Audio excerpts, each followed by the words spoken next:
here at The Frugal Crafter. Today we're going to talk about the crafting sensation that is sweeping the nation, adult coloring books. Not that kind of adult, get your minds out of the gutter. We're talking about sophisticated coloring books with designs that grown-ups want to color, and I'm going to be giving away 3 of these awesome coloring books. Look, they're brand new, sealed, wrapped. I'm going to ship them out to 3 lucky viewers. 3 coloring books from the Color It company who are sponsoring this video today. Now, I've been a little hesitant to jump on the coloring bandwagon, mostly because I have rubber stamps and I color those and I really like them. And also because a lot of the coloring books that I've seen in the past have thin pages, or they're printed on both sides of the page, and you have to kind of decide which one you're going to color if you're using markers because it will bleed through, or I just don't know what to do with the pages when I'm done. And then I found these and I was really excited because, for one thing, the pages are thick.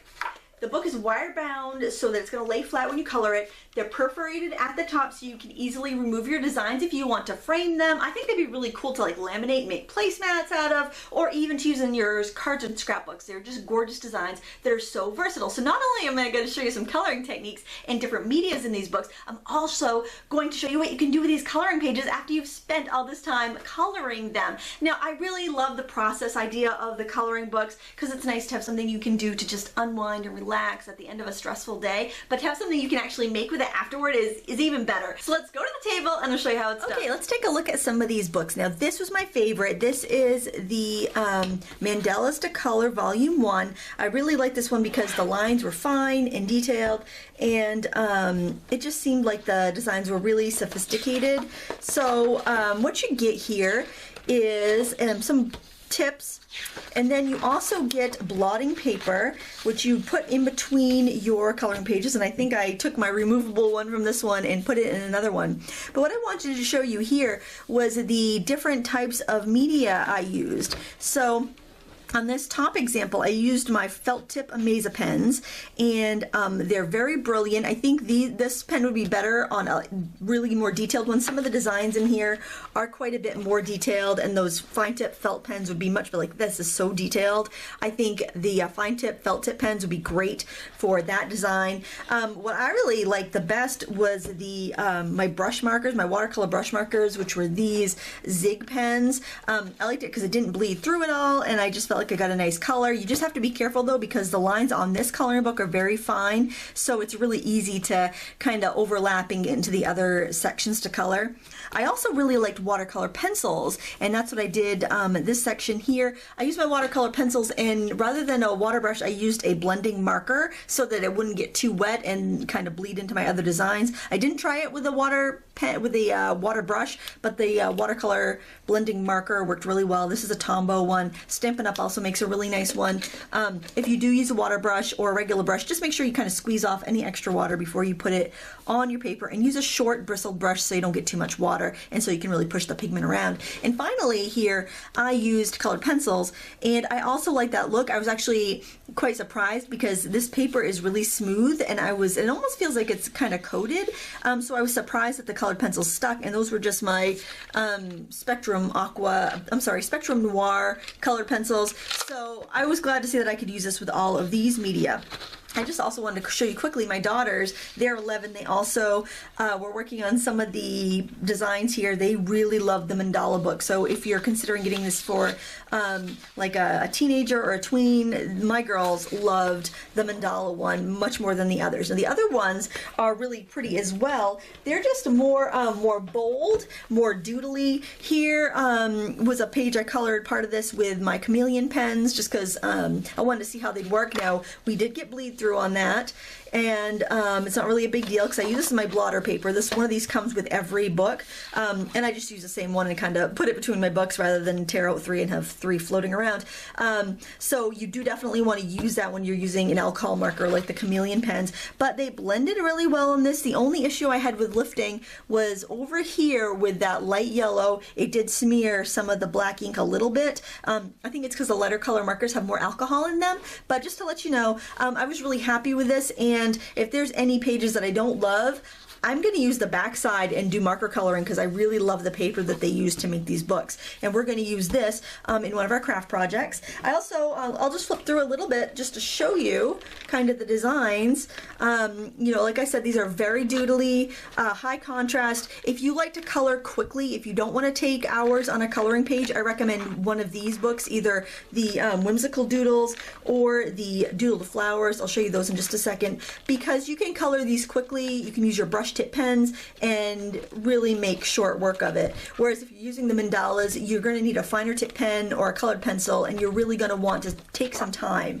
And the great thing about the mandala one is that my girls have been working on those coloring pages I showed you for days, and they've really been enjoying the process. And I think that's what's so important about the coloring book trend, is that you enjoy the process. But today I'm actually going to show you a couple projects so that you can actually have something to show for all your hard work. The first project I'm going to show you today is how to make a glittered pen, and you can also use microbeads, like clear microbeads, for this technique if you have them. I couldn't find mine this morning, so I decided I would do glitter, and I know most of you have glitter. Now, all of these pages are micro perforated, meaning that you can tear them out very easily without scissors. So I like that. I always like to bend it back and forth a couple times.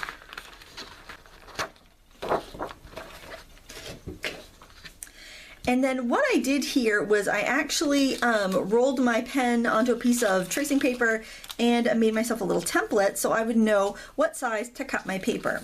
So what I'm going to do is just kind of put my design here, figure out exactly where I want to use it. Now I could actually make 3 pens at least with this. I just want to make sure, I don't know, I'm just trying to figure out how I'm going to get the most interesting design, and then I'm going to trace around it. And this is the pen I'm going to cover. It's just an ordinary ballpoint pen. Just make sure whatever you have is fairly fresh and new, because if you're going through the work to make one of these covered pens, you want to make sure that it is going to be lasting you for a while. Of course, with these, if you bought a pack of these pens, you can always pull out the nib and reinsert one of the other nibs if you really love your design and you don't want to throw it away after the ink runs out. Then I'm simply going to cut out my design. So basically, you can use your colored pages just like you would pattern paper, especially if it's kind of an abstract design like this. Okay. Oh, that's pretty. I like that. So now I need some adhesive to stick this onto my pen, and I really recommend using like an adhesive sheet, because then you've got 2 backing sides, so you're not working with a tape that's sticky on both sides at the same time. I can remove one side, stick it down to my pen, and then work on the other side. All right, so I've got the backing paper off of one side, and I'm going to line that up with the end of my pen, and I'm simply going to roll it around, and I'm going to actually peel off this edge before I push down the other side, just in case there's a little overlap, which I think there will be, and that's not a big deal. Okay, I'm also working on a non-stick surface just in case I get a little out of hand with this. All right, and then I'm going to remove my backing. So now I have the sticky pen, and oh, I'm shaking. I had too much coffee today. Now I'm going to try and keep my edges parallel. I'm going to set it down on my paper. Okay, and I am going to carefully roll it around. You can see this is a nice thick paper, which I really enjoy. I was glad that they didn't skimp on the paper, because I mean, some coloring books have beautiful designs, but the paper just isn't very nice. So I was really happy with this, because I would be proud to use this in my arts and crafts projects. Okay, oh my gosh, now it's adorable as is, okay? If you don't want to do another thing to it, you don't have to. But I want to bling it up, so I'm going to add some glitter to that. I mean, look at that. That's cute, just the way it is. But what I'm going to do is take another piece of adhesive. Gosh, I really like that. That's pretty. So this is a perfect use for a bold pattern. And this would actually be very quick to make up a bunch of these, because the bolder designs don't take as long to color. All right, so when I put this one on, I want to set the seam down first, so I know that's really going to be locked in there well. And if you have a hard time with the adhesive sticking to your fingers, you can, you know, dip your fingers in a bowl of water, and that can help. I'm going to try not to do that, just because, you I don't want to get, I don't think, well obviously my ink wouldn't run because it's alcohol based, but if you're using something you colored with a watercolor mark, you might not want to do that. And then again, I'm going to cover it the same way I did before. Just make sure to lift up the tape, and actually this size I did cut my my adhesive using my template, but I did make one size just a hair bigger just so it could get a little bit of an overlap so that I would know that the whole thing would get glittered evenly. And then I'm just going to leave it like this for a second because I want to get a little catch paper, my tracing paper there, and that way I'll have a place for the glitter to end up after I glitter it. I want to get my glitter handy, which I have in a little dish with a spoon here. Just makes it a little bit easier. You just want to make sure you don't drop this really sticky pen onto your paper because it will get stuck to it. And I'm going to start sprinkling. And this is just any clear glitter is fine. This is paper mark, or clear microbeads would also be very pretty. And this is going to hold quite a bit. In fact, I think I'm just going to pour that on. Really coat it good. And the reason I do this on paper is because my silicone mat underneath, glitter really sticks crazy to silicone. It, like the static cling or something, it goes crazy. So I didn't want that to happen. Okay, and now that I've got a nice coating of glitter, I think I can actually roll it in my puddle that I made and make sure that it's really well coated. And since we had a really bold design, we can still see it. Now what I want to do to lock that glitter in is I want to burnish it, and that's also going to make it seem a little bit brighter. It's going to make your design show through a little bit better. And I'm just doing that by using the back of this little mini spoon. These are just dessert spoons. You could buy them from a restaurant supply place, or you could probably even ask for a couple next time you go for ice cream. They'll probably just give you a couple, but these are great because look, that fits right on my finger, and I can burnish with that. It's great for scooping glitter or embossing powder, and I actually keep some of these with my seed beads when I'm doing jewelry because it's really great for scooping up seed beads and putting them back in their tubes. Okay, now I'm going to brush off the excess. Now another trick you can do is you could actually heat this with a heat tool, and that will kind of super activate the sticky and help trap that glitter. And if you are doing this with micro beads, you definitely want to do that because it will it'll really lock in those micro beads so they don't come off, because micro beads are a little bit harder to stick. And here you can see this. So pretty. I don't know if you can really see it on camera because it wants to reflect the glitter more than really show you the pattern, but it's so pretty and I think somebody would really like it. Now you can't use the cap on this anymore because you've made the pen thicker, but it's still a really fun thing to make and would be a really cute gift. The next two projects I'm actually going to make from this.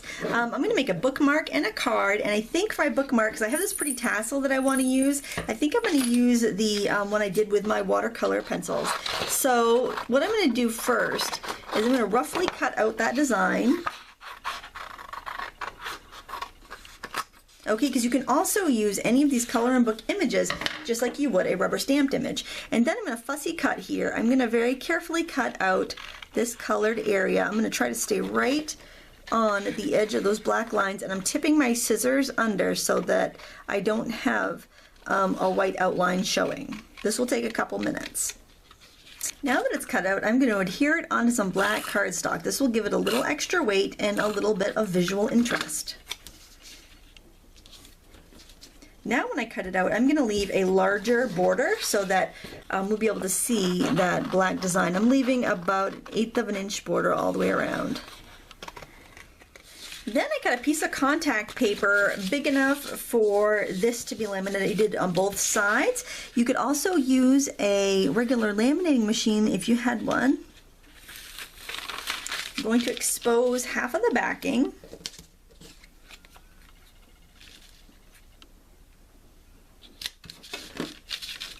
These are small, so it's pretty easy to do with the contact paper.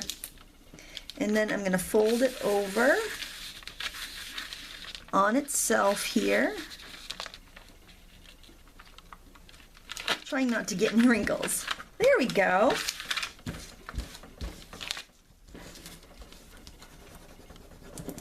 Burnish it down so that it's nice and bright and it's sealed on all sides.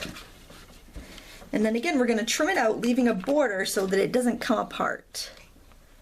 And you don't have to be so careful about this because it's clear, so you're not going to see it. All right, we're all cut out. Now all we have to do is punch a hole, and I'm using my smaller hole on my crocodile. And I'm going to use this pretty tassel. Hopefully I can thread it through there. Yep, just big enough.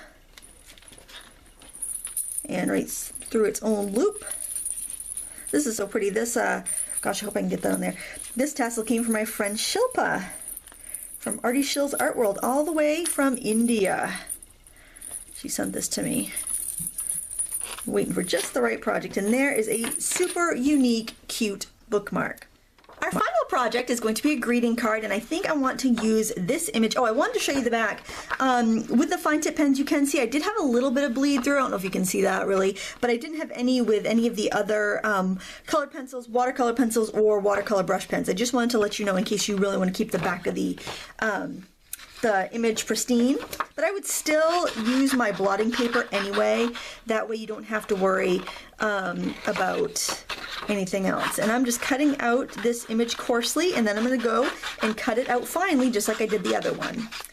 Okay, I also thought I would use some of this black paper that I had left over from the bookmark on my card here. And I'm just basically using kind of some scraps that I have left on my table for this. I always think that's a good idea, because when you're working in a project, a lot of times all your scraps end up coordinating, so you might as well get use out of them. Now, I cut the little flourishy things off on this because I want it to look a little different, and actually it kind of looks like an Easter, like a Fabergé egg to me now. So, you know, look at your designs in different ways, you know, depending on how you trim them out, you can get totally different looks from any of your coloring book pages. And then I thought I would just do like a simple embellishment. I really like this tassel. I don't know if there's a way I can get to, maybe I can just punch a hole and put that right through. That would be kind of pretty. I've never done that on a card, but then maybe somebody would be like, hey, I'm going to use that as a bookmark then. I'm just going to keep it. So maybe I should put a tassel up here, and that way if somebody wants to, they could actually keep this as a bookmark. This might look totally strange. I have no idea. I'm going to use a big hole punch though, because that's kind of a thicker tassel. I'm kind of not really centering it up, but that might look really cool. I don't know. You know, sometimes you just got to try stuff. So I'm going to push it through the front because I want the tassel to hang around on the front. You just never know. You never know. You got to try. It's a great thing about art. You can experiment. Oh, I think that's kind of cute. And I want to put a few rhinestones on there. I got these funky ones that look kind of like raspberries. I think I'm going to try those because I don't think I've used them, but I also have those. Those are pretty too. Maybe I'll use some of these. I really like that color blue.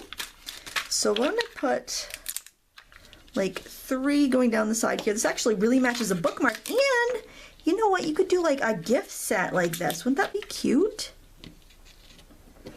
I mean, and somebody could totally cut that. You know, I think I like that. I was thinking I'd put some pink ones on there too, but goodness, I really like that the way it is. So we've got a card. We have a pretty finished bookmark. Look at that. And we've got our glitterific pen. So cute, so fun, and what a lovely gift set this would make. I'm going to show you the cover of those coloring books one more time. They are Color It, Free Your Creativity. You can check them out online. I'll put a link in the video description. Oh, and I have 3 of these books I'm going to give away. I've got 1 of each. So if you go over to my blog, link is in the video description, and leave a comment, you will go in the random drawing for one of these fantastic books. I think you'd really enjoy it. So make sure you check that out. Also, I've got a link in the video description for 3 free sample pages you can print out on your own paper and color to see if you like the designs or not. So you have nothing to lose. Try the free designs if you like them. You can try these books. I love the paper. I don't think there's any waste here, because the really neat thing is that the paper is so fantastic. If you like to use markers, you can always color on the back side if you're not crazy about one of the designs, so you really don't have anything to lose. I want to thank you so much for watching. Please give me a thumbs up and subscribe. Until next time, happy crafting.